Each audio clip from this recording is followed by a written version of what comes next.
পাকা কাঁঠাল খেয়ে কাঁঠালের বীজগুলোকে কিন্তু রেখে দিতে হবে। তো এখানে আমি সমস্ত পাকা কাঁঠাল থেকে বীজগুলোকে বের করে নিচ্ছি। বীজগুলোকে রেখে দিলেই কিন্তু এত সুন্দর লোভনীয় টেস্টি একটা ডাল আপনারা করে খেতে পারবেন। অনেকে শুনলেই হেসে ফেলবে যে কাঁঠালের বীজের ডাল, সেটা আবার কি কথা।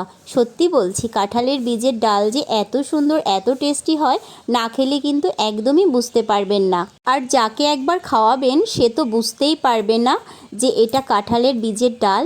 সবাই ভাববে যে এটা মাছের মুড়ো দিয়ে মুগ ডাল হয়েছে।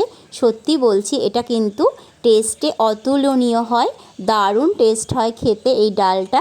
আমি প্রথমবার যখন ট্রাই করেছিলাম তখন শুনে আমি হেসে ফেলেছিলাম যে কাঁঠালের বীজের ডাল, সেটা আবার কেমন কথা, কাঁঠালের বীজের আবার ডাল হয় নাকি।